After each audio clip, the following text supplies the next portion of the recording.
안녕하세요. 민법 35회 기출문제 해설하겠습니다. 자, 올해 시험 문제가 어려우면서도 쉬웠습니다. 왜냐면 그 민사특별법 한 5문제 정도를 손도 못 대게 어렵게 냈어요. 그러니까 어떤 문제가 나오냐면 계약 기간은 얼마냐? 정확하게 맞춰라. 기간 얼마야? 이런 거 물어보고 막 이자는 얼마 줘야 돼? 배당은 얼마나 받아? 이런 거 계산 문제. 숫자 맞추는 거. 부동산 학개론보다 어떻게 더 어려워, 계산하는 게. 그러니까 도저히 못 맞추죠, 이런 거는. 그러니까 여러분들이 올해 민법 문제는 일단 5문제는 얘네들은 제끼고 못 맞춘다고 보고, 그러니까 문제가 40문제 중에서 35문제를 가지고 시험을 본 거나 마찬가지예요. 40문제가 아니라.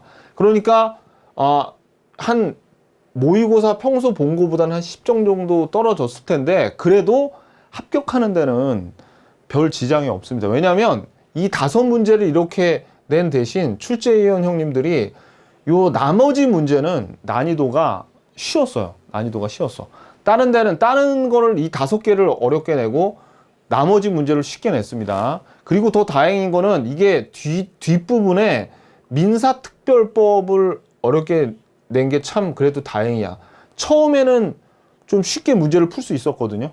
근데 나중에 어려운 게 처음부터 어렵게 내는 것보다 훨씬 수험생들이 그 정신적으로도 좀 피해가 덜 가게 그렇게 시험이 설계가 됐어요. 근데 이제 문제는 이 민법 문제가 이렇게 어렵게 5문제 민사특별법 중에서 굉장히 어렵게 나왔죠. 그런데 여러분들이 이렇다 그래서 절대 이것저것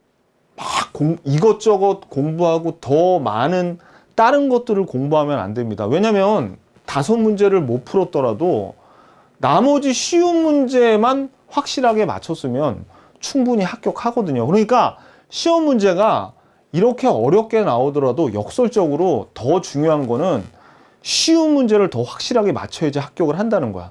그러니까 몇 문제 어렵게 나왔다 그래서 또 이것저것 준비하고 더 깊게 공부하고 그래 봤자 어차피 어려운 문제는 못 맞춰요. 아무리 우리가 깊게 공부하고 더 이것저것 공부한다 그래도. 그러니까 핵심은 뭐다? 쉬운 문제를 확실하게 맞춰야지 합격할 수 있다는 겁니다. 아셨죠? 자, 우리 기출문제집 이제 297페이지 펴세요. 이제 기출 해설하겠습니다. 1번 반사회 질서의 법률 행위에 해당하는 것은, 자, 일단 요 반사회 질서 행위에 해당 안 하는 것은 강제 집행을 면할 목적으로 또는 양도소득세, 세금을 회피할 목적으로, 요거 들어가면은 반사회 질서 행위 아니죠.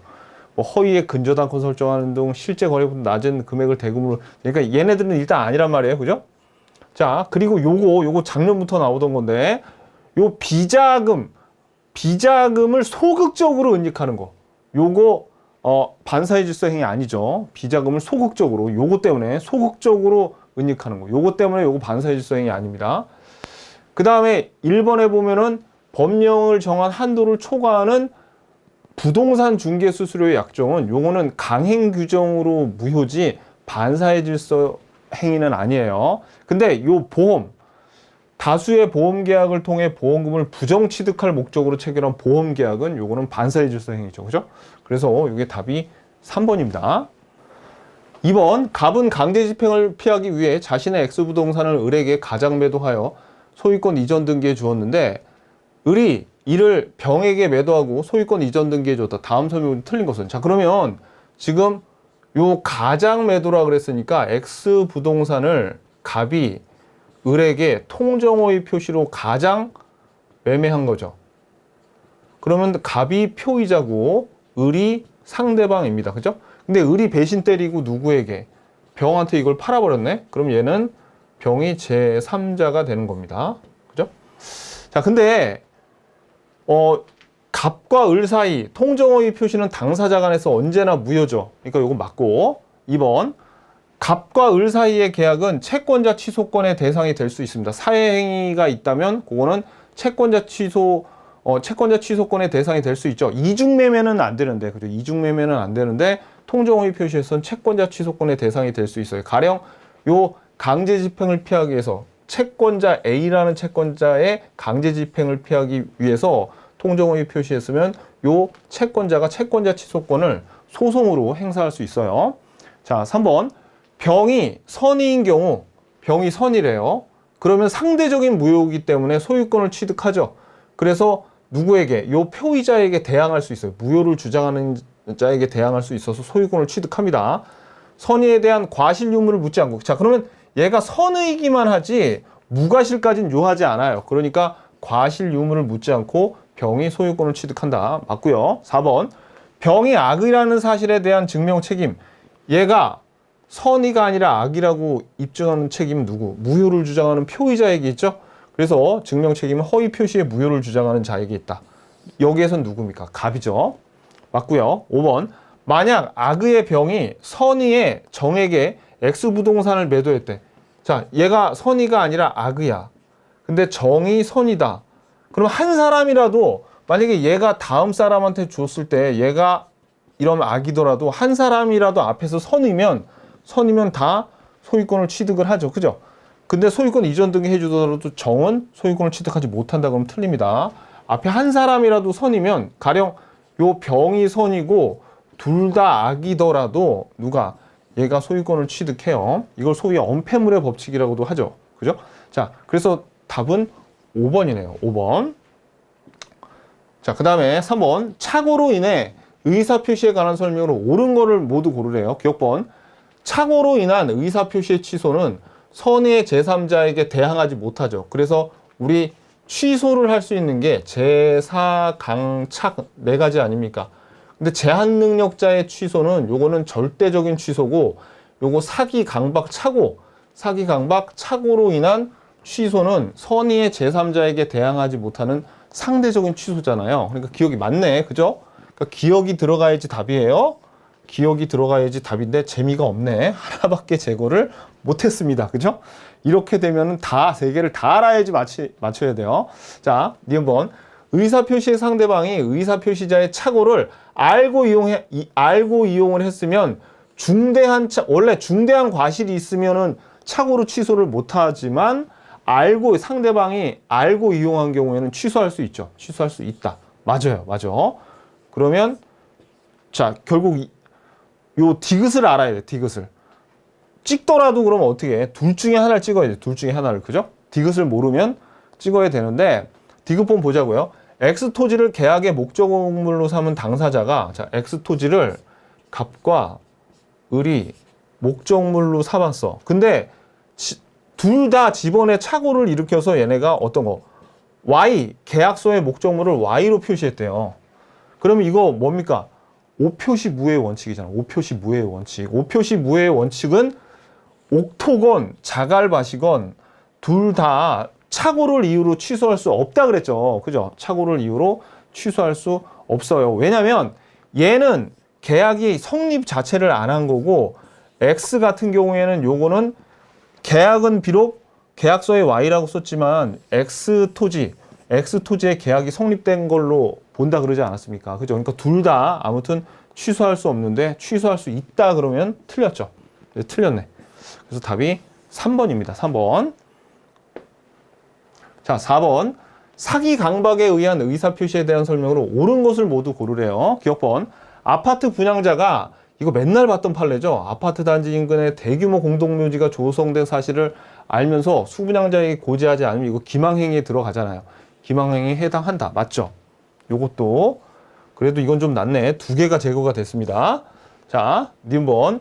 교환계약 당사자가 목적물의 시가를 묵비한 이거 나란히 우리 교재에 나란히 실린 거네. 그죠? 순서 나란히 나옵니다. 그죠? 시가를 묵비한 거 또는 시가를 조금 높여서 얘기한 거 이거 기망행위에 해당 안 되죠? 기망행위에 해당한다 그러면 틀려요. 그래서 니은이 들어가면 답이 아니야. 그죠? 그럼 이제 디귿까지 다 알아야 되네. 자, 디귿번. 제3자의 강박에 의사표시에서 상대방의 대리인은 제3자에 포함되지 않잖아요. 피용인은 제3자인데 대리인은 제3자에 포함되지 않죠. 그러니까 디귿이 맞으니까 이것도 3번입니다. 3번. 자, 5번. 의사표시의 취소에 관한 설명으로 옳은 것을 모두 고르래요. 자, 기억번.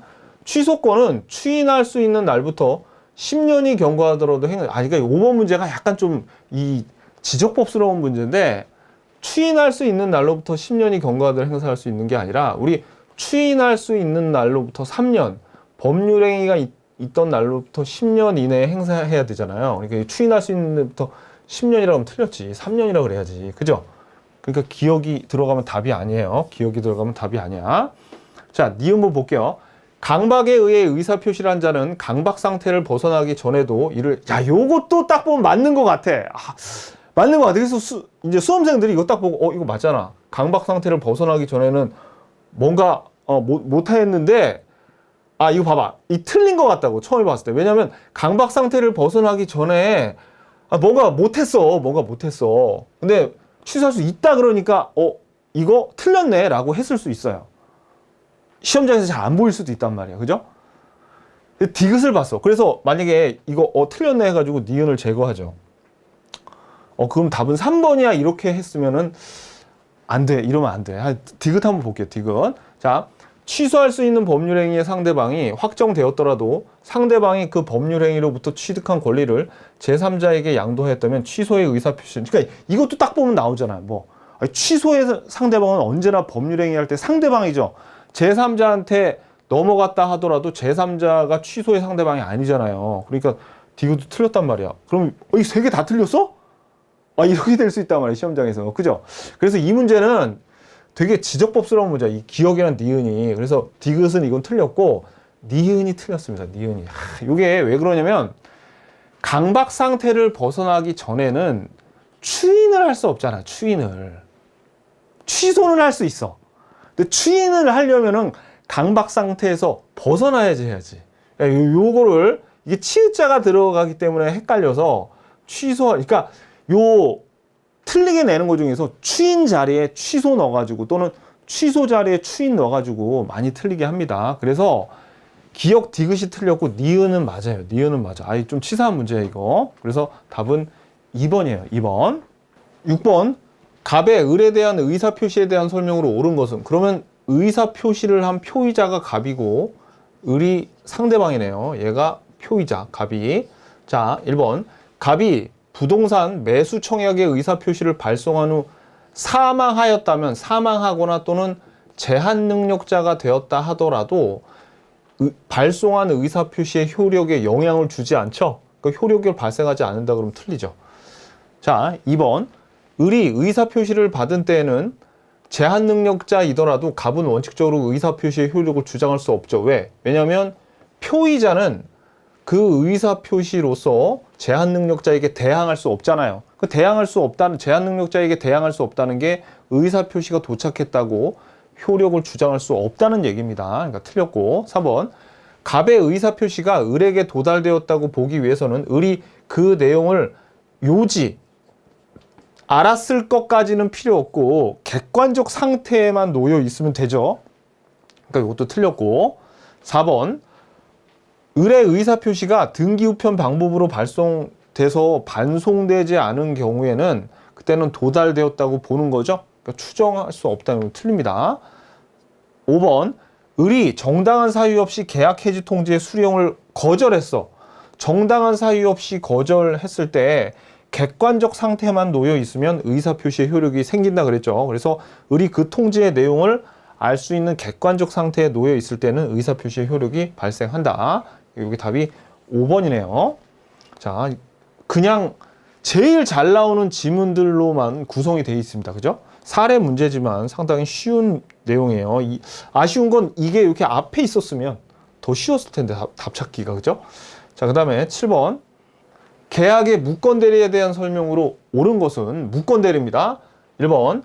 본인이 추인하면 특별한 사정이 없는 한 그때부터 자, 무건대리 본인이 추인하면 소급해서 계약의 효력이 생기죠. 그러니까 틀렸고. 2번. 본인의 추인의 의사표시는 무건대리 행위로 인한 권리의 승계인에 대해서는 할 수 없다. 자, 우리 무건대리에서 추인은 상대방에게 할 수 있고 무권 대리인에게 할 수 있고 그 전득자, 승계인에게도 할 수 있죠. 할 수 없다 그러니까 이게 틀렸네. 3번. 계약 당시 무권 대리 행위임을 알았던 상대방은, 자, 그러면 상대방이 무권 대리 행위를 알았으면 악의죠, 악의. 본인의 추인이 있을 때까지 의사표시를 철회할 수 없잖아요. 상철선. 상대방이 선이어야지 철회할 수 있죠. 최고는 선이건 악이건 다 할 수 있는데 철회는 선의만 할 수 있어요. 4번. 무권 대리의 상대방은 상당한 기간을 정하여 본인에게 추인 여부의 확답을 최고할 수 있고 본인이 그 기간 내에 확답을 바라지 않으면 추인 거절한 것으로 보는 거죠. 이것도 틀렸네요. 5번. 본인이 무권 대리 행위를 안 후에 그것이 자기에게 효력이 없다고 이의를 제기하지 않고 장시간 방치한 걸로는 추인했다고 볼 수가 없다 그랬죠. 그죠? 그러니까 답이 이것도 5번입니다. 자, 그 다음에 8번.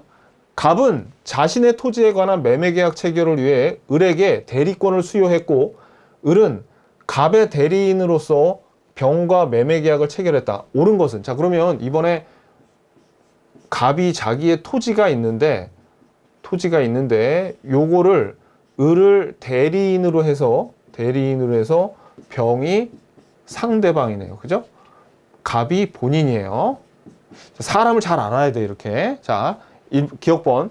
을은 원칙적으로 복대리를 선임할 수 있어요. 지금 여기 보면은 을에게 대리권을 수여했죠? 대리권을 수여한 이건 수권행위는 누가? 그렇죠. 임의 대리한테만 하는 거지 법정 대리는 이렇게 대리권을 수여하지 않잖아요. 수권행위가 없잖아. 그러니까 지금 이거는 임의 대리란 소리인데 임의 대리인은 원칙적으로 복대리를 선임할 수 없고 부득이한 사정이나 본인의 승낙이 있을 때만 복대리를 선임할 수 있잖아요. 그러니까 이거 틀렸네. 그러니까 지금 옳은 거 모두 고르라니까 기억이 들어가면 틀립니다. 자, 니은번.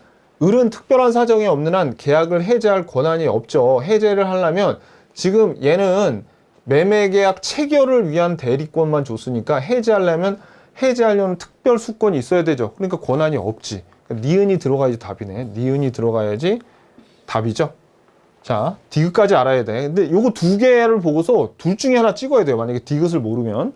자, 디귿번. 을이 병에게 갑의 위임장을 제시하고 계약을 체결하면서 계약서상 매도인을 을로 기재했대요. 요게.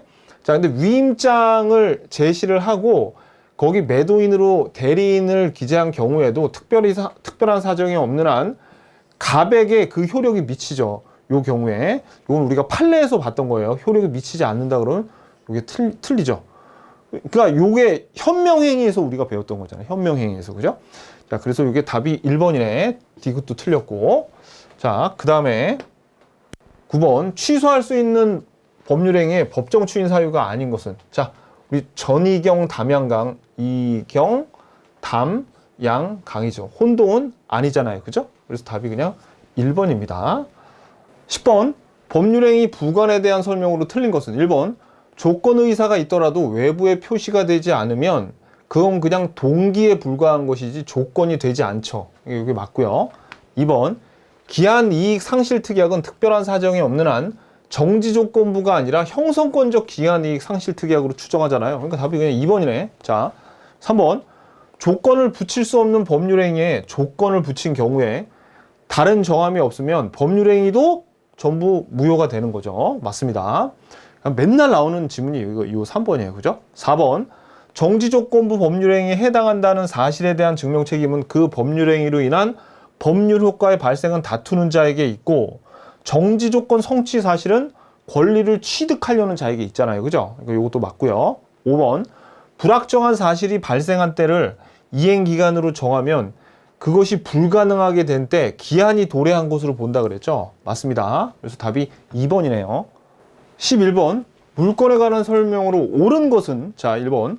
관습법에 의한 물권은 인정되지 않는다. 우리 관습법상 법정 지상권 봤죠? 그것만 기억하더라도 관습법상 물권이 인정된다는 건 아는데 우리 법조문에 185조에 물권은 법률 또는 관습법 외에는 임의로 창설할 수 없다라고 했죠. 그러니까 인정되지 않는다 그러면 틀리죠. 법률이나 관습법에 의해서 창설되는 거지 그거 이외에는 임의로 창설할 수 없다 그랬어요. 저당권은 법률 규정에서 성립할 수 있죠. 법정 저당권도 있잖아요. 그죠? 그러니까 이것도 틀렸고. 3번. 부동산 물권 변동에 관하여 공신의 원칙이 인정되지 않죠. 우리 공신의 원칙은 죽었다 깨나도 인정이 안 된다 그랬습니다. 자, 4번. 한필 토지 일부에, 야, 진짜 이 11번은 토지 일부에 대해서 저당권이 성립할 수 없잖아요. 지분에는 돼도. 이거 소저용이죠, 소저용. 우리 기억나시죠, 여러분들? 여기, 보면 물리적인 일부, 부동산 일부, 그 다음에 지분, 일부 지분, 이렇게 돼서 여기 지금 소유권 보존 등기하고 소, 저, 용 이렇게 돼 있잖아요. 얘는 둘 다 안 돼. 그죠? 그리고 여기는 여기 되고 나머지 안 되고 요거를 뒤집어서 이렇게 외우라 그랬죠?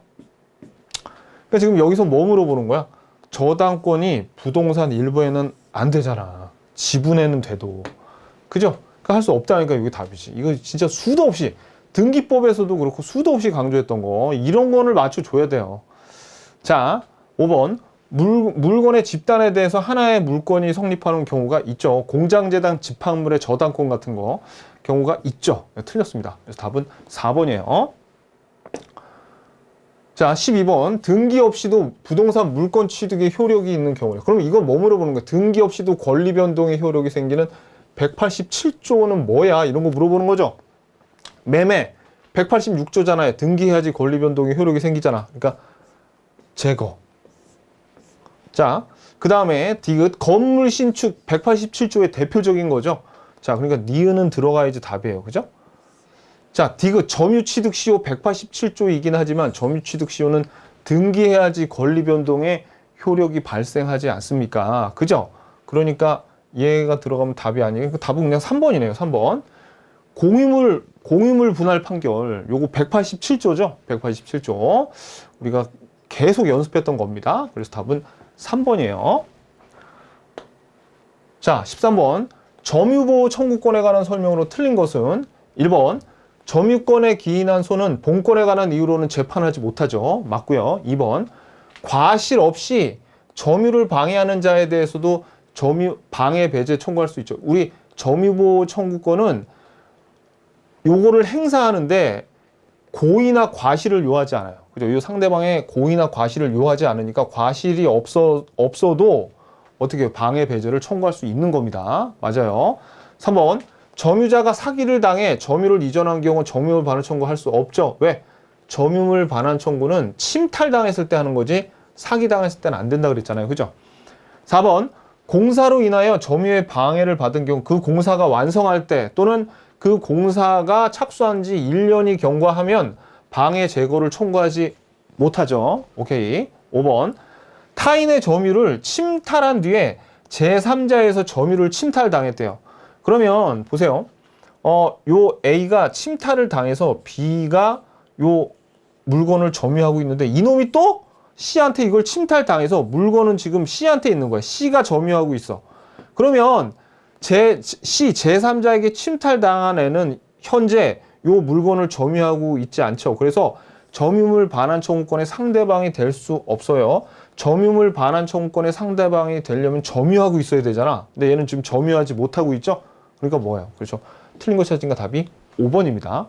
자, 14번. 갑은 자신의 토지를 을에게 매도해서 인도했고 을은 그 토지를 점유 사용하다가 병에게 매도해서 인도했죠. 그래서 갑과 을은 모두 대금을 수령했고 여기까지가 요 등기 청구권에 관한 내용이에요. 자, 그 다음에 갑을병 사이에 중간생략 등기 합의가 있었대요. 여기서부터 이제 중간생략 등기하고 합쳐졌는데 두 개를 합친 문제입니다. 근데 쉬워요, 이 문제는. 자, 갑이 을에게 지금 돈도 다 받고 그 다음에 아직 등기는 안 된 상태에서 을이 지금 점유하고 있잖아. 그죠? 여기 인도 받았고 점유 사용했대요.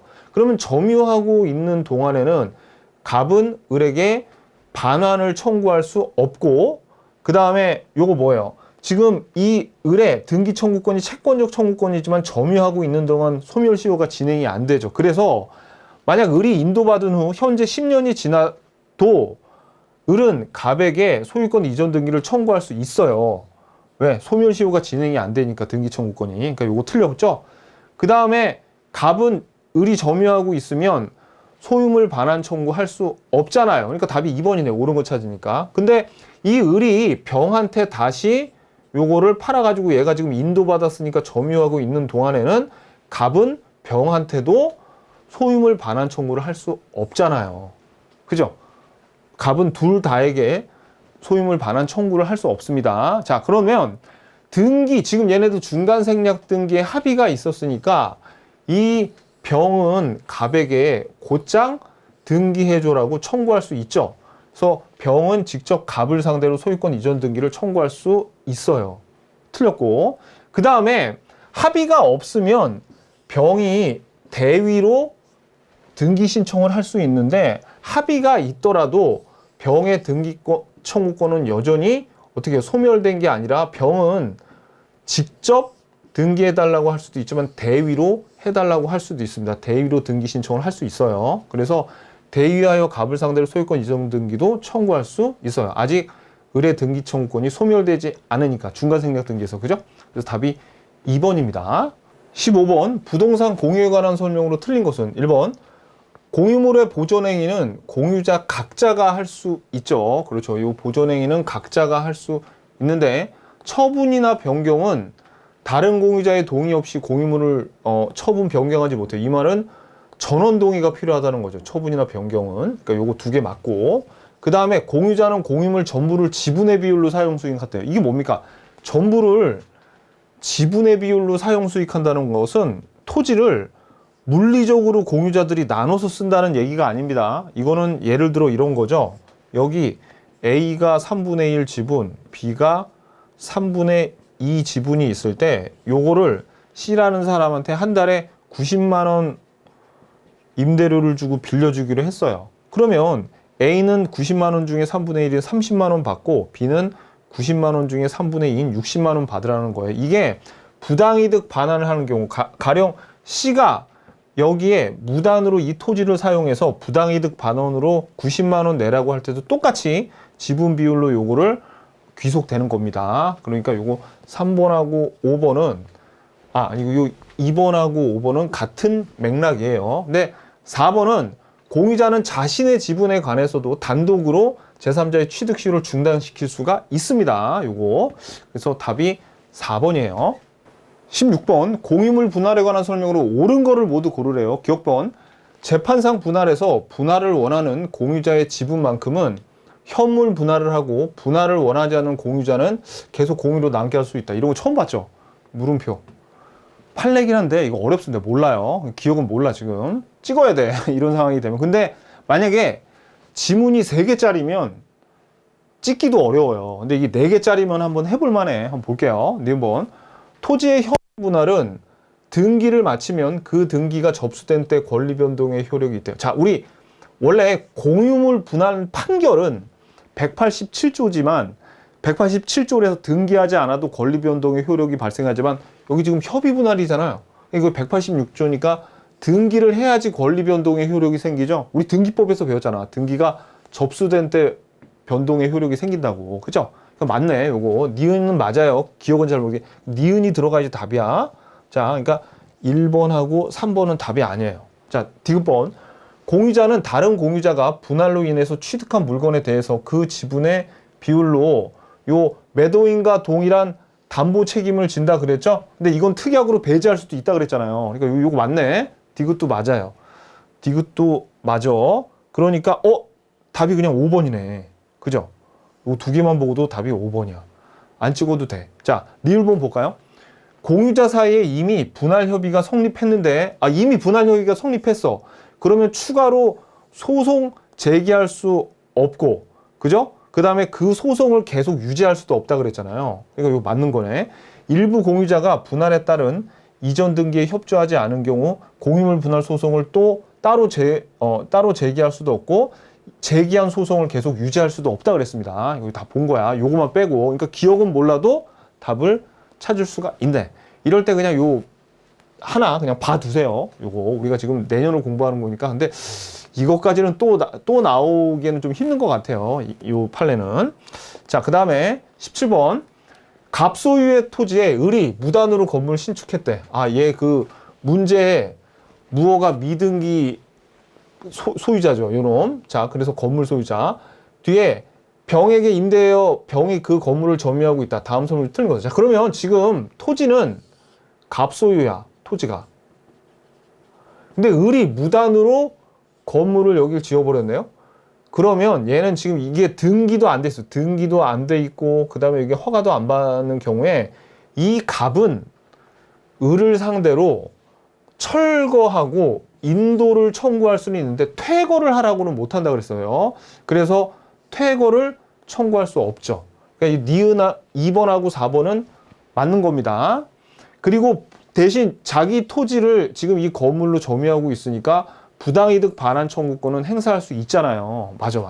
2, 3, 4는 을하고 관련된 얘기고, 그 다음에 이 을이 요 건물을 병에게 임대를 해줬어요. 그럼 이 건물의 임차인이 되는 거죠. 그럴 때 갑은 병에게 퇴거를 청구할 수 있다 그랬죠. 이 경우에. 근데 병을 상대로 건물에서의 퇴거를 청구할 수 없다 그래서 이게 틀렸어. 틀린 거 찾으니까 답은 1번이에요. 그러면 갑이 요 임차인 병한테 건물을 철거해달라고 청구할 수는 당연히 없겠죠. 왜? 얘는 철거 권한이 없잖아. 그냥 건물 임차인이에요. 그리고 만약에 요 건물이 을이 지었잖아요. 그죠? 그래서 건물은 을 건데 병이 여기에 무단으로 있으면 을은 병을 쫓아낼 수가 있어. 그래서 만약 병이 무단으로 건물을 점유하고 있다면 을은 건물 소유자가 을이잖아요. 그죠? 병을 상대로 건물의 인도를 청구할 수 있어요. 요거. 그래서 답은 쉽습니다. 그래서 답은 1번이죠. 18번. 분묘기지권에 관한 설명으로 옳은 거를 모두 고르래. 자, 이 문제는 찍어야 돼요. 왜냐면 이거를 제가 알려드렸는데 제가 알려드린 거를 넘어선 범위에서 냈어요. 그래서 기업번 같은 경우에는 근데 우리가 알아야 돼. 왜냐면 분묘기지권 등기 안 되죠. 그러니까 여기 뭐라고 헛소리가 나오든 등기해야지 성립한다 그러면 틀렸잖아요. 왜? 분묘기지권 등기 안 되니까. 그러니까 옳은 거 찾으라 그러니까 기억이 들어가면 답이 아니에요. 그죠? 그럼 디귿은 답 찾는데 도움이 안 되고 니은에서 답을 찾아야 되는데 토지 소유자의 승낙을 얻어 분묘를 설치함으로써 승낙을 얻어서 분묘를 설치함으로써 분묘기지권을 취득할 수 있다. 이거 약정에 의한 분묘기지권이죠. 여기까지만 가르쳤단 말이야. 내가 이렇게 할 수도 있다고. 근데 설치할 당시에 토지 소유자 합의에서 정한 자료지구 의무나 존버에 이거 승계인에게는 미치거든요. 이거는 제가 안 가르쳐 드렸어. 여기까지만 내가 설명을 드렸고 시험에 여기까지만 나오는 게 정상입니다. 근데 지금 깊게 냈어요. 그래서 찍어야 돼. 둘 중에 하나 찍어야 된다고. 자, 디귿도 마찬가지입니다. 디귿도 뭐 디귿은 알아봤자 답 찾는데 도움이 안 돼. 기역, 니은 두 개만 알면은 답을 찾을 수 있는데 기역만 알고 니은은 몰랐으니까 둘 중에 하나 찍어야 되는 그런 문제였는데 디귿번을 보니까 자기 소유 토지에 분묘를 설치한 사람이 그 토지를 양도하면서 분묘 이장하겠다는 특약을 하지 않으면 분묘 기지권을 취득한다. 여기까지만 제가 알려드렸단 말이야. 여기까지만 가르쳤어요. 근데 이 뒤까지 또 나왔어. 그래서 분묘 기지권자는 특별한 사정이 없는 분묘 기지권이 성립한 때부터 지료를 지급할 의무가 있다. 이 뒤는 안 가르쳐 드렸거든요. 별로 중요하지도 않고 사실 뒤에 나오는 거 제가 안 가르쳐 둔 건 안 중요한 건데 그것만 골라서 이번에 분묘 기지권에서 문제를 냈네요. 훨씬 더 중요한 지문이 있는데 그래서 요 18번은 기억은 확실한데 니은과 디귿은 반밖에 몰라. 근데 그걸 알아도 답 찾는데 도움이 안 됐습니다. 그래서 요 문제는 둘 중에 하나를 찍어야 돼요. 그래서 요 지급할 의무가 있어서 요건 맞는 거고 요거는 틀려요. 틀려. 요거 둘 다 틀려서 답은 2번입니다. 아무튼 답은 2번이에요.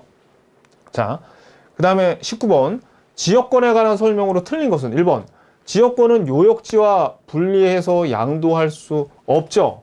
그리고 소유권이 이전되면 지역권도 같이 이전이 돼서 지역권 이전 등기란 건 없다고 했습니다. 자, 근데 2번 볼까요? 자, 지역권은 표현된 것이 아니라도 시효 취득할 수 있다. 틀렸죠. 왜? 지역권은 계속되고 표현된 지역권에 한해서 시효 취득이 가능하잖아요. 그러니까 이런 거 틀리면 안 되지. 그죠? 그러니까 답은 그냥 2번입니다. 쉬워요. 4번 요역지의 공유자 1인은 그 토지 지분에 관한 지역권을 소멸을 시킬 수 없고 공유자 1인이 지역권을 취득한 때는 다른 공유자도 지역권을 취득한다. 지역권자에게 유리하게 돼 있는 요거 불가분성 요거 같이 나오는 거죠? 맞습니다. 그래서 답은 2번이고요. 자, 20번 전세권에 관한 설명으로 틀린 것은 1번 전세금 반환은 전세권 말소 등기에 필요한 서류를 교부하기 전. 야, 이거 너무 쉽죠? 왜? 전세금 반환과 이 등기 서류 교부하는 거 동시이행 관계잖아요. 그러니까 전에 이루어지는 게 아니라 동시에 이루어져야지. 그러니까 답이 그냥 1번이네. 요거. 자, 2번. 전세권자는 전세권 설정자에 대해서 통상의 수선에 필요한 비용의 상환을 청구할 수 없죠. 왜? 전세권에서는 필요비 상환 청구권이 전세권자에 없어요. 임차권에서는 필요비 상환 청구권, 유익비 상환 청구권 다 있는데 전세권자는 필요비 상환 청구권이 없죠. 유익비 상환 청구권이 있어도. 그러니까 요거 맞고. 3번. 전전세한 목적물에 불가항력으로 인해 손해가 발생한 경우 그 손해가 전전세하지 않았으면 면할 수 있는 것이었을 때는 전세권자가 그 책임을 부담하죠. 그러니까 웬만하면 전전세 하지 말라는 얘기였죠. 요거 맞고요. 4번. 대지와 건물을 소유한 자가 건물에 대해서만 전세권을 설정한 후 대지를 제3자에게 양도하면 제3자는 자, 요게 전세권자로 들어가서 자주 틀리게 하는 지문 아니었습니까? 근데 전세권 설정자에 대해서 대지에 대한 지상권을 설정한 것을 본다 그래서 요거 맞는 거죠. 자, 이게 뭡니까? 이런 거죠. 원래 토지도 A 거고 건물도 A 거였어요. 근데 지금 요걸 소유한 자가 건물에 대해서만 전세권을 설정했대. 그럼 요 A가 이 건물에 대해서 B한테 전세권을 설정해 줬으니까 A가 전세권 설정자고, 그죠? 전세권 설정자이면서 건물 소유자잖아. 건물 소유자.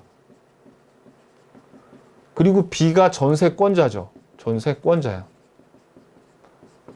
자, 그런 다음에 대지를 제3자에게 양도했대. 건물에 대해서만 전세권 설정해주고 대지를 제3자에게 양도했대. 그럼 요 A가 C한테, 그러니까 C가 제3자라고 우리 지문에 나왔지만 얘는 이제 새로운 토지 소유자가 된 거죠. 그죠? 그러면 새로운 토지 위에 건물의 이 지상권을 지상권자가 전세권자겠어 아니면 전세권 설정자겠어. 당연히 건물 소유자인 전세권 설정자가 지상권자겠죠. 그래서 전세권 설정자에게 지상권을 설정한 것으로 본다는 얘기입니다. 그래서 이 자리에 전세권자에 대해서 지상권을 설정한 거라 그러면 틀려요. 단골 지문입니다. 요거. 그죠? 자, 그럼 뭐해? 이렇게 쉽게 답이 나왔는데. 그죠? 자, 5번.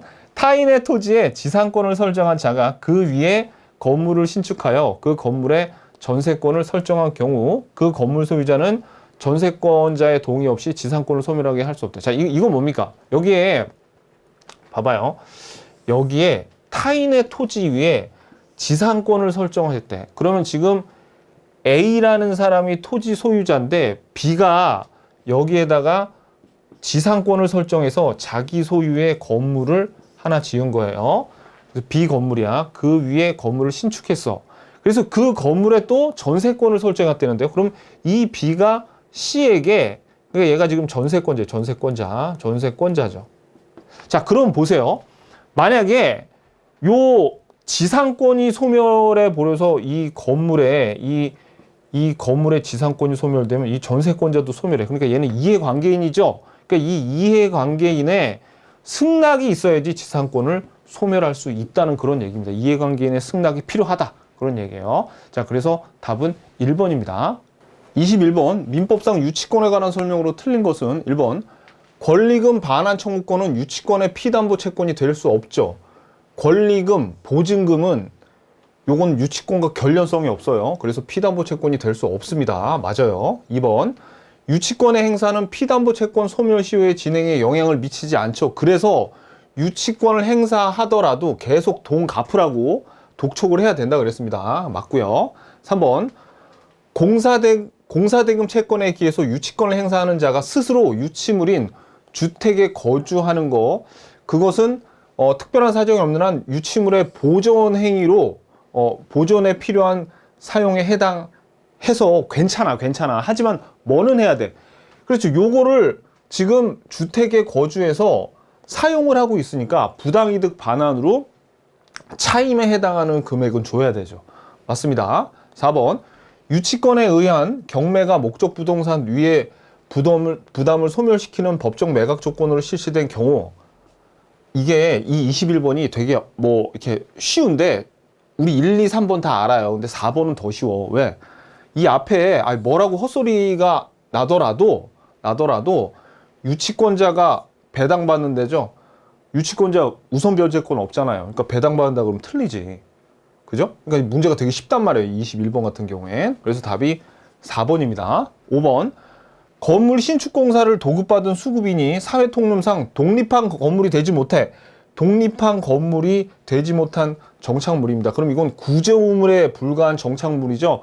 이런 거는 유치권의 객체가 될 수 없잖아요. 그렇다 그래서 얘는 지금 건물을 지으려고 해서 이 건물에다가 유치권을 행사해야 되는데 독립한 건물이 되지 못한 정착물에 불과하니까 건물에다가도 유치권 행사 못하고 토지에다가도 유치권 행사 못한다고 했습니다. 그죠?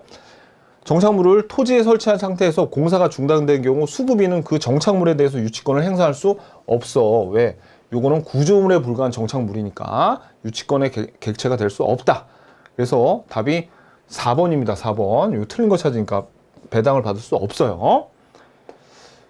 자, 22번. 저당물의 경매로 토지와 건물 소유자가 저당물의 경매로 토지와 건물의 소유자가 달라졌대. 그러면 지금 토지 소유자가 A고 건물 소유자도 A였는데 저당물 둘 중에 하나가 경매가 돼서 토지 소유자가 이 토지나 건물 소유자가 서로 달라지게 되는 거죠. 그러면 이거 뭐예요? 법정지상권 아닙니까? 그죠? 자, 법정지상권에 관한 설명으로 옳은 거 모두 고르래요. 토지에 관한 저당권 설정 당시 해당 토지의 일시 사용을 가설 건축물이 존재하였던 경우에는 법정지상권 성립하지 않잖아요. 이거 맞네. 이거 가설 건축물은 건물로 안 보죠. 그러니까 요거 맞아요. 그러니까 기억이 들어가야지 답이야. 그러니까 1번하고 2번은 답이 아닙니다. 자, 그 다음에 니은 토지에 관한 저당권 설정 당시 존재했던 건물이 무허가 건물이든 미등기 건물이든 법정지상권 성립하죠. 그러니까 않는다니까 틀렸네. 요거 두 개만 나와도 그냥 답 나왔네요. 그냥 4번입니다. 4번. 디귿번. 지상 건물이 없는 토지에 저당권을 설정해. 자, 이게 나대지죠? 그럼 이거 법정지상권 성립 안 하겠네. 지상 건물이 없는 토지에 저당권 설정 받으면서 저당권자가 신축 개시 전에 건축을 동의해도 법정지상권은 성립하지 않죠. 그러니까 답은 4번이고요. 23번. 이 문제가 어렵습니다. 그래서 수험생들이 벌써 봐봐. 이 지문 길이도 엄청나고 막 얼마 배당받느냐 이런 문제가 사실 어렵죠. 못 풉니다. 수험생들이. 그래도 지금 해설로 한번 보자고요. 이 문제가 그리고 좀 완벽하게 이게 정제가 되지 않은 문제예요. 저는 이거 이의 신청 받아들여질 줄 알았는데 뭐 아무튼 답은 2번이긴 한데 한번 보자고요. 갑은 2020년 1월 1일 을에게 1억 원을 빌려주면서 변제기가 12월 30일 1년 동안 돈 빌려줬대요. 5%로. 이자는 매달 말일 지급하기로 약정하고 담보로 당일 을 소유의 토지에 저당권을 취득했대요. 그럼 지금 을 소유의 토지를 누가? 을이 갑에게 저당권을 설정해 주고 갑은 요 1억 원 빌려줬죠? 그리고 이자 5% 받기로 했어요. 그런데 을이 차용일 이후부터 한 번도 이자를 지급하지 않았어. 그럼 갑은 7월 1일 저당권 실행을 해서 경매를 신청했는데 배당 절차에서 2023년 12월 31일 배당 절차에서 배당 제한 3억 원으로 배당을 실시했대요. 그러면 이 말은 토지가 3억에 낙찰됐어. 그래서 3억 원 가지고 이제 배당을 하는데 갑은 총 1억 2천만 원의 채권 신고서를 제출했대. 이건 뭡니까? 나 배당 1억 2천만 원 해주세요 라고 제출한 거예요. 이때 갑의 배당 금액이 이렇게 나왔습니다. 그러면 우리가 저당권에서 배당받을 때 원본 있죠. 그 다음에 이자, 그 다음에 위약금, 만약에 등기가 되었으면 위약금, 그 다음에 지연이자, 그 다음에 또 뭐 받아요? 이 저당 실행 비용까지 받죠. 근데 여기서는 지금 뭐 위약금은 언급이 없으니까 원본 이자, 지연 이자에 대해서 나오는데 원본은 지금 1억이죠. 근데 1년 동안 지금 이자 하나도 못 받았대죠. 그러니까 이거 1억의 5%인 이자 500만 원 하고요. 중요한 건 뭐냐면 이 지연 이자가 나오는데 지연 이자는 보세요. 얘가 지금 23년에 경매를 신청했죠. 그러면 보기에 20년, 21년, 22년, 23년 7월 1일까지 지연 이자를 다 신청할 수 있을 것 같대. 그렇게 못해. 왜? 여기 뭐 단서가 뭐라고 있냐면 값보다 우선하는 채권자가 없으나 2억 원의 금액이 중요한 게 아니에요. 금액은 중요한 게 아니라 후순위 저당권자가 있죠. 후순위 저당권자가 있는 경우에는 지연 이자 1년만 받기로 돼 있잖아요. 그죠? 그래서 어떻게 지연 이자를 1년분만 받는데 여기서는 사실 지연 이자 몇 프로라고 좀 문제에 써주는 게 좋습니다. 왜냐면 약정, 이제 요 지연 이자, 지연 배상금에 대한 약정이 없으면 법정 이자율로 5%를 주게 돼 있거든요. 근데 여기 문제로 그냥 그 수험생들한테 그냥 지연 이자를 이 5%로 치라고 한 건지 아니면 법정 이자율 5%를 너희들 알고 있니? 이렇게 물어본 건지 모르겠는데 아무튼 요거를 5%로 줬어요. 근데 여기에 아무 언급이 없으면 법정 이자율을 5%로 하는 겁니다. 그래서 지연 이자가 500만 원이라서 1억 1,000만 원만 배당을 받았대요. 이런 걸 수험생이 어떻게 푸냐고요. 출제위원 형님들아. 다 틀렸겠죠? 예, 이거 다 틀렸습니다. 이런 거 원본 이자 뭐 지연 이자 말로 배당받아야 될 항목은 뭔가 그런 거 물어봐도 어려운데 이렇게 되면 맞출 수험생이 없었겠죠. 아무튼 답은 2번이에요. 24번 근저당권에 관한 설명으로 옳은 것을 모두 고르래요. 기억번 채무자가 아닌 제3자도 근저당권을 설정할 수 있잖아요. 누구? 물상보증인. 물상보증인 맨날 우리 채무자 아니면 물상보증인이 근저당권 설정했죠. 맞습니다. 그래서 기억이 들어가야지 답이에요. 자, 니은 피담보 채무 확정 전에는 근저당권 이전을 할 수 없죠. 왜? 금액이 계속 변하니까. 그래서 근저당권 이전을 할 수 없다 또는 양도할 수 없다 그래야지 맞죠? 근데 채무자는 변경할 수 있어요. 채무자 변경할 수 있다. 맞고 그러니까 니은이 들어가야지 답이네.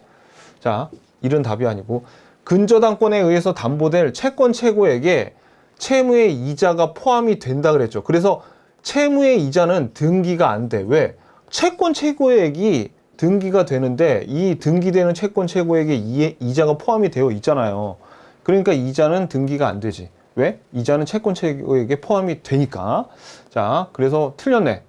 답이 3번입니다. 자, 25번. 이런 문제는 맞춰줘야 돼. 그냥 맞으라고 하나 준 거니까. 민법상 계약의 그러니까 23번을 너무 자기가 생각해도 더럽게 냈다고 생각했나 봐요. 그죠? 그러니까 이거 쉬운 거 하나 맞추라고 주는 거지.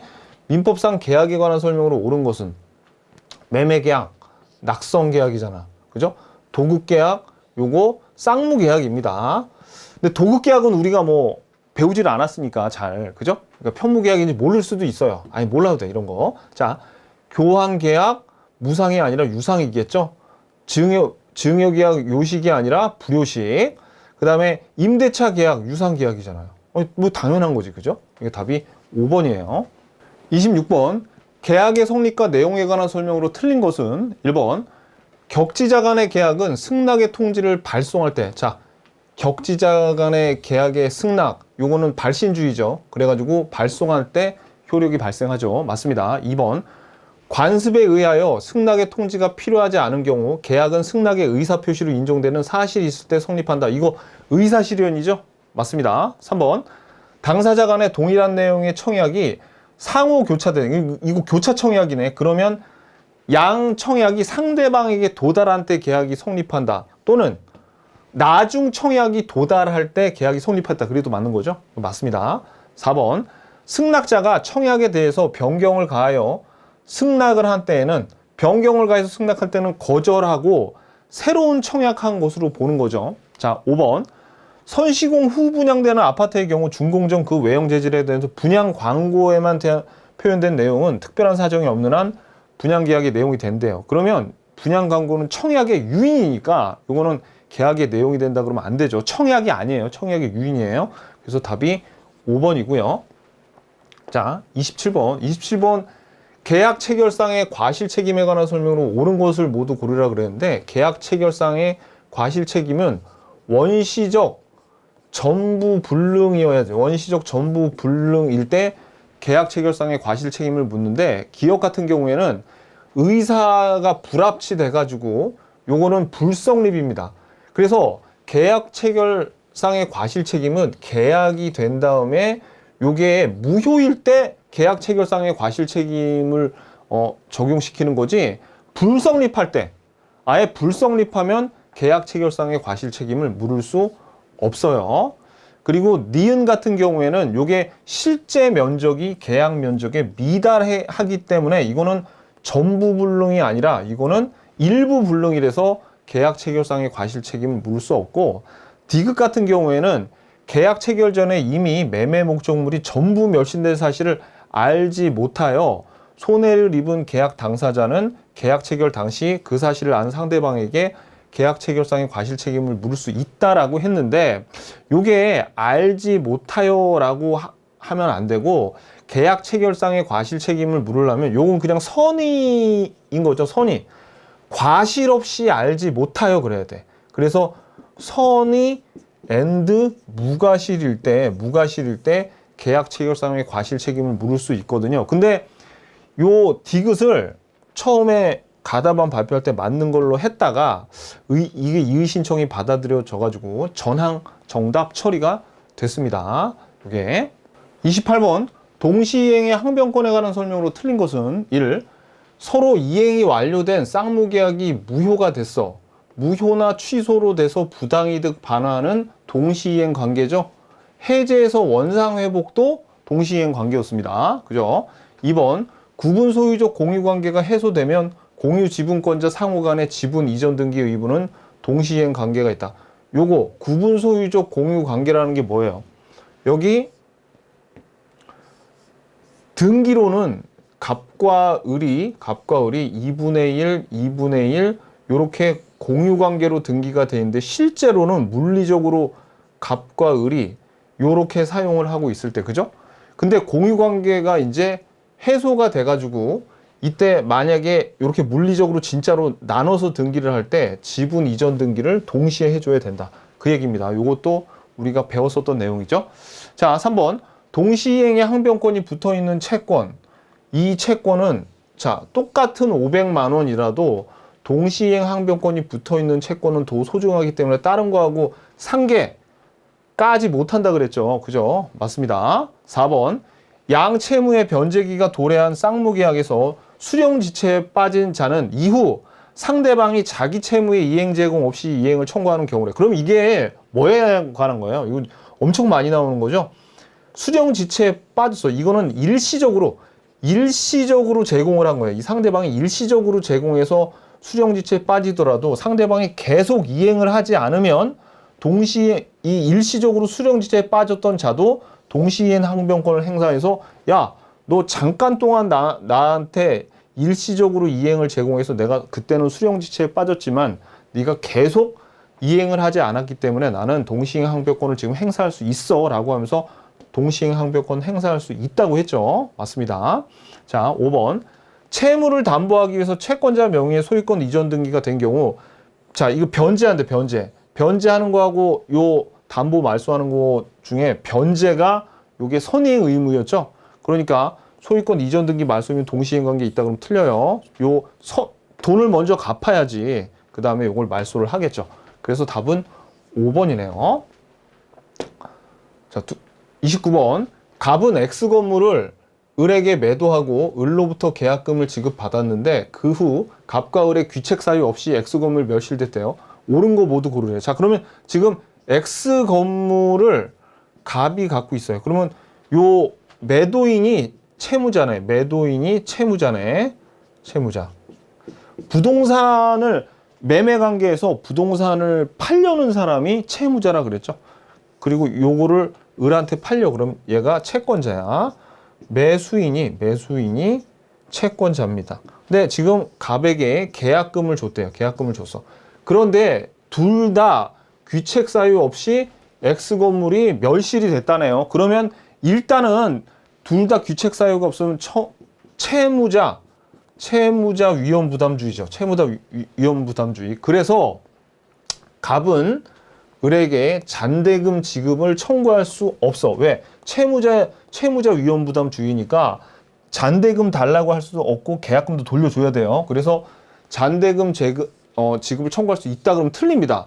그러니까 옳은 거 찾으려니까 기억 들어가면 답이 아니야. 자, 그러니까 3번, 4번 답이 아니고. 그 다음에 계약금 반환을 을은 갑한테 계약금 반환 청구할 수 있죠. 청구할 수 있어. 니은이 들어가야지 답이네. 니은이. 다 알아야 돼요. 어차피 이 세 개는 다 알아야 돼. 대부분 다. 운 좋으면 두 개만 알아도 풀 수 있는 그런 문제도 나오지만. 자, 디귿번. 만약 을의 수령지체 중에, 을의 수령지체. 그러면 보세요. 수령지체, 요 채권자의 수령지체나 아니면 채권자의 귀책 사유가 있다면 그때는 채권자 위험 부담주의여가지고 계약금 돌려달라고 할 수 없을 뿐만 아니라 중도금, 잔금도 다 줘야 돼. 그래서 갑과 을의 귀책 사유 없이, 귀책 사유가 없더라도 지금 을의 수령지체죠. 그러니까 요건 별로 중요한 게 아니야. 수령지체 중에 X 건물이 멸실되면 을은 갑에게 계약금 반환을 청구할 수 있다 그러면 틀리죠. 없어. 중도금, 잔금도 줘야 될 판이라니까요. 그러니까 틀렸네. 그래서 답이 1번입니다. 1번. 자, 그 다음에 30번. 매도인 갑과 매수인 을 사이에 매매대금을 병에게 지급하기로 하는 제3자를 위한 계약을 체결하고 병이 을에게 수익의 의사표시를 했어요. 옳은 것은. 자, 그래서 지금 제3자를 위한 계약, 갑과 을이, 얘가 요약자고 을이 낙약자죠. 그래서 매매를 했는데, 야, 돈을 내가 옛날에 병한테 돈 빌렸으니까 돈은 나한테 주지 말고 얘한테 줘. 그래서 얘가 지금 제3자예요. 제3자이면서 얘가 수익자죠.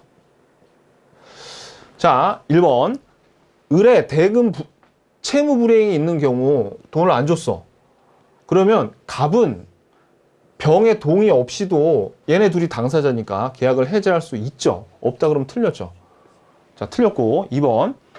을의 기망행위로 갑과 을의 계약이 체결되면 병이 계약을 취소할 수는 없어요. 당사자끼리 해야지. 당사자끼리. 갑이 해야지. 갑이 취소권자. 계약을 병이 취소할 수 있다 그러면 말도 안 되는 거고요. 그 다음에 갑과 병의 법률 관계가 무효래. 이 둘 간의 관계가 무효라 그래서 을이 병한테 그래도 돈 줘야 되죠. 얘네를 무효로 대항할 수 없어요. 그러니까 즉 을이 병한테 돈 줘야 돼. 우리가 다 공부했던 거죠. 쉬운 거.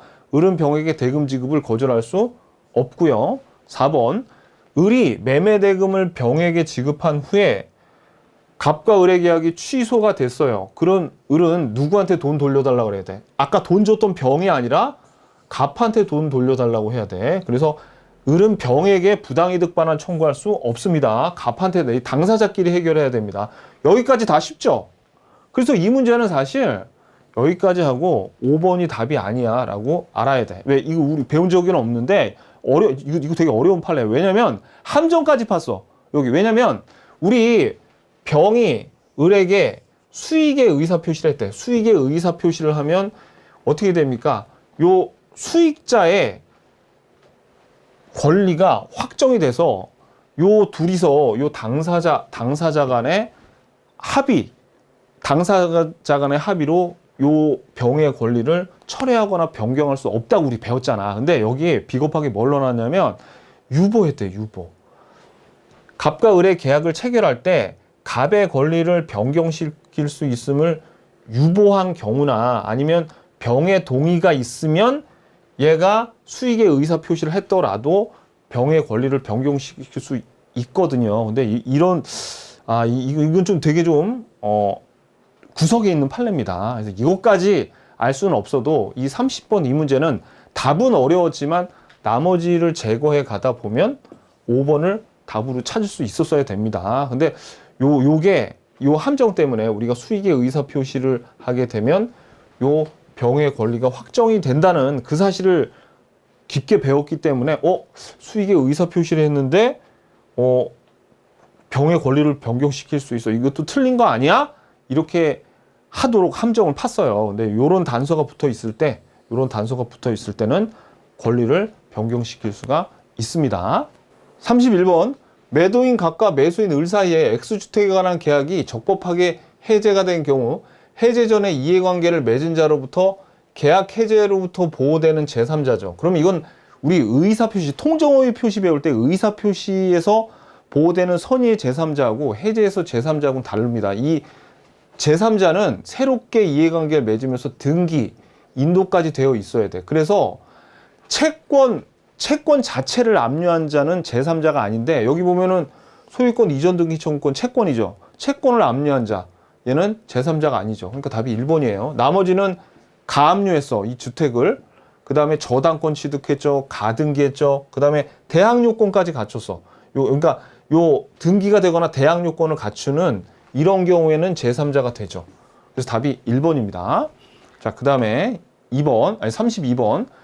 을은 X소유, 이 갑소유 X토지를 매수하고 계약금을 지급한 후 X토지를 인도받아 사용 수익하고 있다. 다음 설명 중 틀린 것은? 자, 그럼 이거는 지금 요 갑이 X토지가 있고, 그 다음에 을이 지금 요거를 지금 인도받아서 사용 수익하고 있어요. 그러면 요 을이 계약금을 줬고, 그죠? 이 갑은 X토지를 지금 인도받아서 을이 사용 수익을 하고 있는데, 해제가 되면 우리 취소하고 무효 같은 경우에는 선인지 악인지를 따져가지고 현존이익을 반환하든지 뭐 그렇게 했었는데, 해제는 그런 거 없습니다. 선악 따지지 않고 어떻게 그냥 원상회복을 다 시켜줘야 되는데, 돈 받은 갑, 계약금 받은 갑은 계약금 이자까지 쳐서 돌려줘야 돼요. 그래서 계약금의 이자를 가산해서 반환해야 되고, 또 과실 수취할 수 없기 때문에 을은 사용이익을 반환해야 됩니다. 그러니까 둘 다 맞아요. 3번, 갑이 을의 중도금 지급 채무 불이행을 이유로 계약을 해제한 이후에도 을은 손해배상 책임을 면하기 위해서 착오를 이유로 계약 취소할 수 있잖아요. 해제해도 취소할 수 있다. 이거 맨날 나오는 지분. 요거 출제빈도 제일 높은 지분 중에 하나입니다. 4번, 만약 갑의 채권자가 X토지를 가압류했어. 자, 중도금 치르려고 그랬는데 얘가 가압류했어. 그랬을 때 즉시 해제할 수는 없어요. 즉시 해제할 수는 없어. 틀렸어. 어떻게 해야 돼, 그럼? 그죠? 중도금이나 잔금 지급을 어떻게 해요? 거부할 수 있는데, 만약에 얘가 이런 가압류나 가처분 걸려있을 때 이거를 해제할 만한 무자력 상태야. 거지 상태면은 그때는 이 이행불능으로 해제할 수 있는데, 이렇게 가압류가 걸려있다는 이유 하나만으로 즉시 해제할 수는 없습니다. 그러니까 틀렸네. 5번, 만약 을 명의로 소유권 이전 등기가 된 후 계약이 합의 해제됐대요. 등기되고 합의 해제되면 등기가 다시 넘어오지 않다 하더라도 그냥 권리가 자동으로 복귀하죠. 그래서 X토지의 소유권은 등기가 갑에게 안 넘어가더라도 갑에게 당연히 복귀합니다. 33번, 건물 소유를 목적으로 하는 토지 임차인의 지상물 매수 청구권에 관한 설명을 옳은 것은? 그러면 이건 남의 토지에, 예를 들어서 A의 토지에 B가 요 토지 임차권을 설정한 건물 소유자겠죠. 그죠? 그래서 요 B가 토지 임차인이에요. 토지 임차인이 이 건물에 대한 지상물 매수 청구권을 요 임대인이면서 토지 소유자이면서 임대인에게 지상물 매수 청구권을 행사하는 거기에 대한 그런 내용이죠. 자, 지상 건물을 타인에게 양도한 임차인도 매수 청구를 행사할 수 없어요. 요거 양도를 했으면 임차인은 더 이상 지상물 소유자가 아니죠. 그러니까 지상물 소유자인 가령 B가 C한테 이 건물을 양도했으면 C가 지상물 매수 청구권을 행사해야지, B는 이제 더 이상 매수 청구를 행사할 수 없습니다. 2번, 임차인은 저당권이 설정된 건물에 대해서 매수 청구를 행사할 수 있어요. 저당권이 설정돼 있거나 어떤 경제적인 객관적인 가치가 없다 하더라도 그런 거는 상관이 없어. 매수 청구권 행사할 수 있어요. 자, 3번, 토지 소유자가 아닌 제3자가 토지를 임대한 경우 임대인은 특별한 사정이 없는 한 매수 청구권의 상대방이 될 수 없습니다. 선생님, 토지 소유자하고 임대인하고 같은 거 아니에요?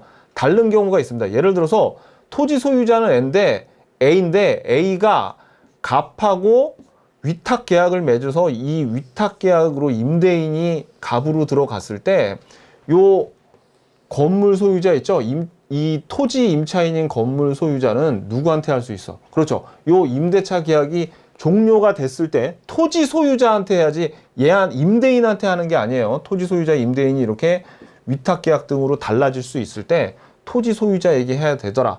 그래서 이것도 봐봐요. 임대인이 임차권 소멸 당시에 이미 토지 소유권을 상실했대. 그러면 여기서는 지문 4번에서는 토지 소유자가 임대인이었는데 토지 소유자가 더 이상 아니죠. 그러면 매수청권 행사할 수 없죠. 이 경우엔. 그죠? 자, 5번 기간의 정함이 없는 임대차에서 임대인의 해지 통고에 의해서 기간이 정함이 없는 임대차에서 임대인이 해지 통고하면 그때는 원래는 갱신 청구해야 되죠. 지상물 매수 청구권 하려면 임차인이 갱신 청구를 해야 되는데 갱신 청구 없이 곧바로 매수 청구를 행사할 수 있잖아요. 그거 없다 그러면 틀렸지. 그렇죠? 그래서 답은 3번입니다. 34번 이 문제 상당히 어렵습니다. 이거 못 맞춰요. 우리 수험생들이. 자, 한번 풀어볼게요. 갑은 자신의 X주택을 보증금 2억 원, 월차임 50만 원 있는데 이것도 안 중요해. 벌써 문제가 불량스러운 게 써먹지도 않을 숫자를 줘버렸어요. 여기는 이 숫자가 금액이 문제 푸는데 아무 도움이 안 되거든요. 그냥 볼게요.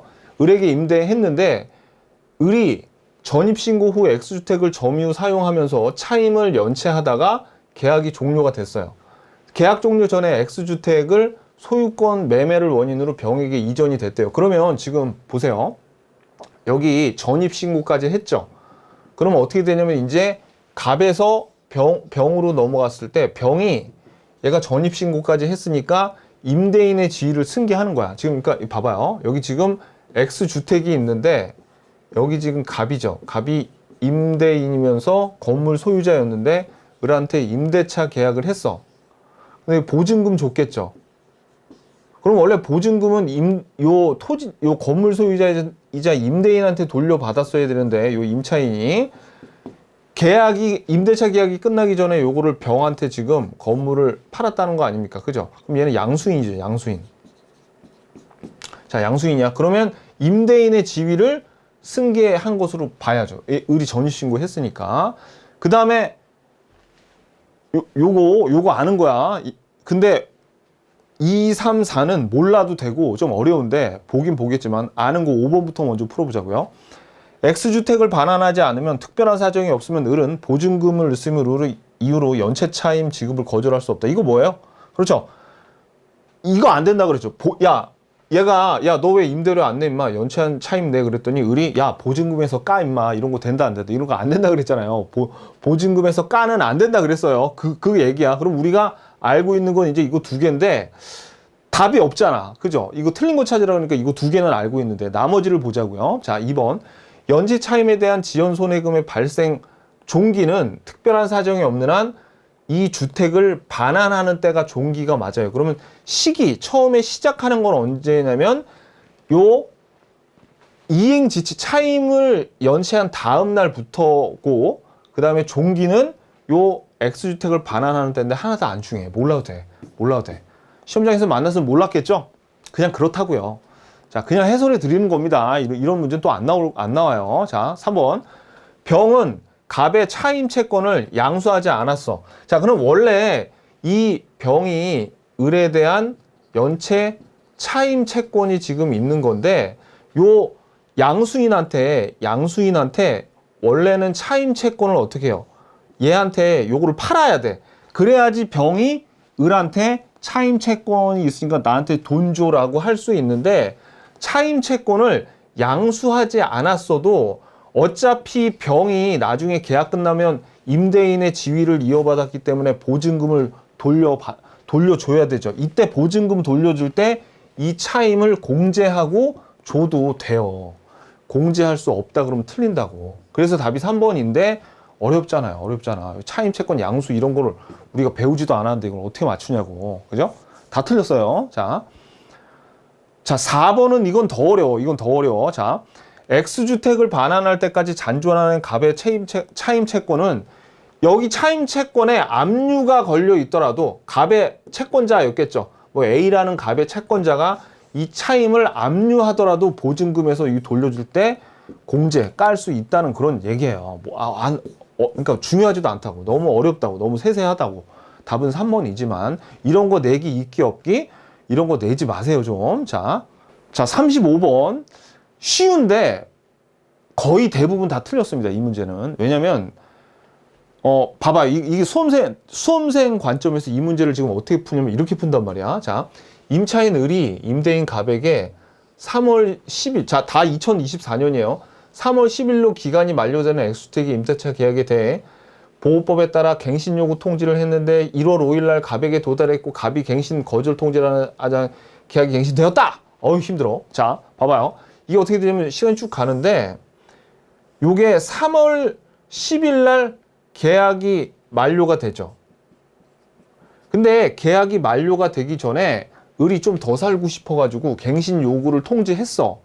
그래가지고 그 통지가 1월 5일 날 갑에게 도달을 했어요. 그럼 이제 갱신이 된 거네. 도달했으니까. 그래가지고 어떻게 해요? 새로운 계약은, 갱신된 계약은 요때부터 3월 10일부터 다시 효력을 발휘할 건데, 갱신이 돼가지고. 그런데 을이 마음이 바뀌어가지고 계약 기간이 개시되기 전인 3월 10일 전인 1월 29일 날 해지를 통지했대. 해지를 통지했어. 누구한테? 임차인은 임대인에게 언제든지 해지 통지할 수 있죠.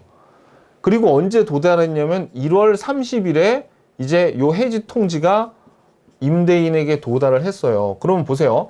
임차인이 해지 통지를 했을 때 언제부터 그 해지가 효력을 발생합니까? 임대인이 해지 통지를 받은 날부터 3개월이 경과하면 그 효력이 발생하니까 1월 30 더하기 3달 하면 4월 30 아니에요? 그래서 답이 3번이라고. 그러니까 결국 이 앞에 이 더러운 문장들은 답을 찾는 데 도움이 된다, 안 된다? 전혀 도움이 안 돼. 수험생들이 그러니까 막 3월 10일 이거 했다가 1월 5일 막 해가지고 막 하다 보니까 날짜가 4개나 나오죠. 그러다 보면 뭔 소리 하는 거야 이게 하다가 틀린 문제인데 알고 보면 이 더러운 문장들은 아무짝에도 쓸모없고 요거 가지고 푸는 문제라는 거죠. 무슨 얘기인지 아시겠죠? 오케이. 그래서 답은 3번인데 쉽지만 이런 이런 낚시에 걸려가지고 수험생들이 엄청 헤맨 그런 문제예요. 답 찾기가 그렇게 쉽지는 않았습니다. 그래서 답은 아무튼 3번이에요. 36번. 집합 건물 소유의 관리에 관한 법률사를 관리인에 대한 설명으로 틀린 것은 관리인은 구분 소유자여야 된대요. 틀렸죠? 관리인은 구분 소유자 아니어도 되잖아요. 우리 관리인에 대해서 아는 거 딱 이거 하나밖에 없는데, 그죠? 이건 맞춰줘야 됩니다. 답은 1번. 나머지는 그냥 읽어보시고요. 별로 중요한 거 아닙니다.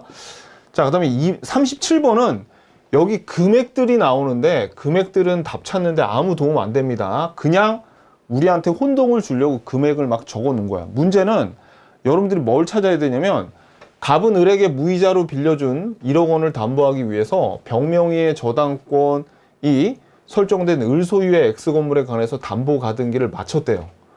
여기서 하나 먼저 여러분들에게 여쭤볼게요. 지금 담보가등기가 먼저 설정됐어요? 아니면 저당권이 먼저 설정됐어요? 이거를 알아내야 된다고. 이거 여기 보면은 병명의 저당권이 설정된 을 소유의 건물에 담보가등기를 마쳤대잖아요. 그럼 먼저 병의 저당권이 먼저 왔고 그 다음에 갑의 담보가등기가 설정이 된 겁니다. 을은 변제기가 도래한 갑에 대한 차용금을 지급하지 않고 다음 설명은 틀린 것은, 자, 그러면 이거는 지금 X 건물이 을 건데 먼저 병이 저당권 설정하고 그 다음에 갑이 요 담보가등기 설정한 겁니다. 그럼 등기가 어떻게 돼 있냐면 갑구는 소유권자가 을로 돼 있고 먼저 을구의 저당권이 병 앞으로 돼 있죠. 그 다음에 여기 가등기가 담보가등기가 누구 앞으로? 갑 앞으로 이렇게 돼 있는 거예요. 그래서 1번, 2번, 3번 순으로 등기가 되어 있는 겁니다. 자, 그러면 원래 가등기하고 본등기를 할 때 가등기하고 나서 본등기 사이에 오는 여기 있는 그런 등기들 싹 직권 말소 당한다 그랬죠. 이거는 우리 그 등기법에서 배운 청구권 가등기와 마찬가지로 담보가등기도 가등기에서 본등기 사이에 오는 애들은 직권 말소 당하는데 병은 선순위 저당권이기 때문에 말소 안 당합니다. 그러니까 답이 그냥 1번으로 쉽게 나왔어요. 갑이 귀속 청산 절차에 따라 적법하게 X건물의 소유권을 취득하면 병의 저당권은 소멸하지 않고 선순위 저당권은 그냥 남아 있잖아요. 이런 건 맞춰줘야지. 그죠? 답이 1번입니다. 2번, 갑이 을에 청산금을 지급하지 않고 자신의 명의로 본등기를 마친 경우 그 등기는 무효하죠. 청산금 지급하지 않으면 등기가 되더라도 이건 무효, 본등기 하더라도. 3번, 갑의 청산금 지급 채무와 을의 가등기에 기한 본등기 및 X건물 인도 채무는 동시이행 관계 있잖아요. 그죠? 동시이행 관계가 있고, 경매 절차에서 정의 X건물의 소유권을 취득하면 특별한 사정이 없는 한 갑의 가등기 담보권을 소멸하죠. 이제 경매 들어오면 이 가등기는 담보 가등기는 뭐가 저당권처럼 되는 거기 때문에 어떻게 경매가 끝나면 저당권도 소멸하지 않습니까? 가등기도 소멸합니다. 5번, 만약 청산금이 없는 경우, 청산금이 없어요. 그러면 적법하게 실행 통지하여 2개월의 청산 기간이 지나면 청산 기간이 이제 청산 절차가 종료가 되는 거죠. 청산 절차가 종료되면 사용 수익할 수 있는 권한은 누구한테 가는 겁니까? 원래 가등기 설정자한테 있다가 청산 절차가 종료가 되면 채권자인 갑에게 사용 수익할 수 있는 사용 수익권이 귀속된다고 했잖아요. 그죠? 그래서 답은 1번입니다. 38번, 갑은 친구 을과 명의신탁 약정에 따라 요 날짜는 중요하지 않아요. 요거 자신의 X부동산을 을 명의로 소유권 이전 등기를 해줬대요. 그러면 지금 갑이 을에게 자기의 X부동산을 을한테 명의신탁 약정에 따라 소유권 이전 등기 해줬으면 요 명의신탁 약정이 무효죠. 무효. 그래서 무효라 무효. 그래서 아직 요 X부동산은 갑 소유입니다. 그래가지고 만약에 이 을이 요거를 다른 사람한테 팔잖아요. 그럼 이게 X부동산이 갑 소유이기 때문에 요거를 다른 사람한테 팔았어요. 여기 보면 이거를 병한테 팔았는데 병이 제3자죠. 제3자는 선악을 불문하고 소유권을 취득하잖아요. 그죠? 적극 가담만 안 하면. 그런데 이렇게 넘겨주면 원래 요게 갑 거기 때문에 갑은 을을 상대로 불법행위라는 손해배상을 청구할 수 있어요. 그래서 요건 맞는데 만약에 을이 소유권은 요 부동산에 대한 소유권은 어떻게 요 병에게 그냥 넘어갑니다. 아까 말씀드렸죠. 선악을 불문하고 요 제3자는 소유권을 취득합니다. 뭐만 안 하면 적극 가담만 안 하면. 그래서 요 경우에 갑은 병을 상대로 X부동산에 대한 소유권 이전 등기 말소를 청구할 수 있다 그러면 틀려요. 그냥 소유자가 이제 병이 되는 거예요. 그래서 병이 이제 등기를 하게 되면 갑은 완전히 소유권이 소멸됩니다. 소유권을 상실하게 돼가지고 혹시 얘가 다시 을이 요 병의 X부동산을 다시 소유한다 그러더라도 갑이 을한테 여기에서 나온 것처럼 소유권에 기한 이전 등기를 청구할 수 없어요. 왜? 이 병이 등기를 하게 되는 순간 얘는 소유권을 상실하기 때문에 소유권에 기한 물권적 청구권을 행사할 수 없거든요. 그러니까 요것도 틀렸습니다. 그리고 4번 같은 경우에는 뭐예요? 갑은 을을 상대로 명의신탁 약정 해지를 원인으로 하는 소유권 이전 등기 청구할 수 이거는 진짜 맨날 나오는 거죠. 명의신탁 약정 해지를 원인으로 하는 이런 거 할 수 없다. 왜? 명의신탁 약정 자체가 무효기 때문에 이거 해지할 수 없다고요. 그죠? 그러니까 이것도 틀렸고. 그 다음에 2번 보면 갑과 을의 명의신탁 약정으로 인해 을과 병의 매매 계약은 무효가 아니라 얘가 선악을 불문하고 어떻게 이 계약은 유효한 겁니다. 그래서 틀렸죠. 그래서 답은 1번이에요. 자, 39번 이 문제 수험생들이 못 푸는 그런 문제입니다. 39번하고 40번은 못 푸는 문제인데 자 한번 볼게요. 임차인 을은 갑 소유의 X상가 건물에 대해서 월차임 200만 원, 기간이 1년이에요. 그 다음에 임대차 계약을 갑과 체결했고 기간 만료 14일 전인 24년 5월 9일 갱신거절 통지를 하여 다음날 갑에게 도달했다. 임대차 계약의 종료일은. 자, 이거는 묵시적 갱신에 대해서 물어본 건데 우리 주임법의 주택임대차보호법에서는 묵시적 갱신을 거절하려면 임대인은 계약이 끝나기 6월이나 2월 전에 요때 계약 갱신한다는 거절을 통지해야 되고 임차인은 어떻게 해요? 임차인은 2개월 전까지 하면 됐었죠. 그죠? 근데 상가건물 임대차 보호법 상임법에서는 임대인이 6월부터 1월 요 사이에 거절에 통지했는데 임차인에 대한 규정은 없었어요. 그런데 판례가 어떤 게 있냐면 14일 전이 아니라 하루 전이라도 만약에 임차인이 아이 나 그 갱신 안 할래, 계약 갱신 안 할래라고 하면 그냥 계약을 더 이상 갱신 안 하고 이날 끝내기로 한 거거든요. 그래서 답이 그냥 5번이란 겁니다. 요거예요. 어렵죠. 우리가 이 판례들을 다 알 수도 없고. 그래서 아무튼 답은 5번인데 이런 문제는 이제 못 풀고 다시는 안 나오겠죠. 이런 문제는. 자, 40번. 상임법에 적용되는 X건물에 관해서 임대인 갑과 임차인 을이 보증금 3억 원, 월차임 60만 원으로 정하여 체결한 임대차가 기간 만료로 종료됐대요. 그럼 이 X건물이 있는데 임대인이 갑이고 임차인이 을이죠. 그런데 갑이 을에게 보증금을 반환하지 않아서 을이 현재 X건물을 점유 사용하고 있대요. 그럼 이런 경우에는 보증금을 반환하지 않아서 을이 계속 요 건물을 점유하고 사용하면 요거는 아직 그냥 이 임대차 계약이 존속했다고 간주를 그냥 합니다.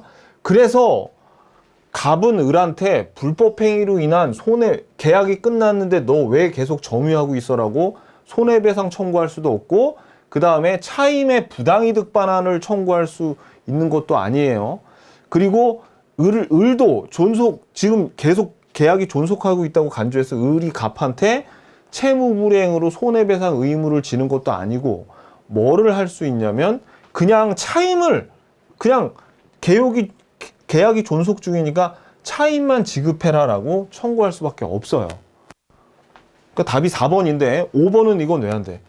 보증금과 이 보증금을 가지고 유치권 행사할 수 없죠. 그러니까 이건 틀렸죠. 그래서 답은 4번입니다. 4번. 근데 이런 뭐 보증금을 안 줘가지고 계속 점유 사용하고 있다. 이런 내용은 우리가 처음 다루는 거기 때문에 맞추기가 힘들죠. 그래서 올해 시험이 한 5문제를 손도 못 대게 냈습니다. 그러니까 막 저기 구석에서 판례에서 집어가지고 냈고 그래가지고 우리가 맞출 수는 없었는데, 그러니까 아마 여러분들이 보신 모의고사보다 10점에서 한 15점 정도는 더 점수가 낮게 나왔을 거예요. 그 대신 부동산학 개론이 올해 쉬웠어요. 부동산학 개론이 올해 쉬웠고, 문제가 지금 이 문제가 어디에서 집중적으로 어렵게 나왔냐면 주임법과 상임법, 민사특별법에서 어렵게 냈는데, 이렇게 특정 부분을 어렵게 낼수록 뭐가 중요합니까? 그렇지. 우리가 대신 다른 문제들은 쉽거든요. 그러니까 쉬운 문제가 더더욱 중요해지는 거야. 어렵게 낸 거는 어차피 못 맞춰요. 여러분들 아무리 공부해도 못 맞춘다니까. 그러니까 더더욱 여러분들은 어떻게 해? 그렇죠. 근데 이 시험이 어렵다 그래도 70점 이상 맞는 거는 이렇게 어려운 시험은 아니었으니까, 중요한 거는 이럴수록 특정 문제가 이렇게 어려워질수록 쉬운 거를 정확하게 맞추는 그런 능력이 필요합니다. 아셨죠? 그러니까 이게 문제가 좀 어려운 문제들이 있다 그래서 여러분들이 절대 어려운 문제 위주로 이것도 공부하고 저것도 공부하고 저 판례 공부하고 그럼 망해요. 이럴수록 더 기본에 집중해서 쉬운 문제를 정확하게 맞춰서 60점, 70점을 넘기는 그런 작전을 여러분들이 짜야 됩니다. 근데 올해는 워낙 이렇게 좀 어렵게 나와가지고, 그러니까 올해 문제가 어떻게 나왔냐면 이렇게 나왔어요. 쉬운 거는 좀 굉장히 쉽게 나오고 어려운 거는 손도 못 대게 나왔거든요. 그럼 저는 내년에 어떠리라고 생각하냐면 이 너무 어려운 문제들도 이제 조금 쉽게 내고 조금 쉬웠던 문제도 좀 어렵게 내서 이렇게 좀 평균화 될 거라고 저는 예상을 합니다. 그리고 부동산학 개론이 내년에는 조금 어려운 문제가 나오지 않을까, 저는 그렇게 예상을 합니다. 그런데 이렇게 예상하건 올해 어렵건 말건 간에 그냥 여러분들 저 믿고 3번 보잖아요. 3회독 하면 무조건 합격하게 돼 있어요. 아셨죠? 화이팅 하자고요. 화이팅!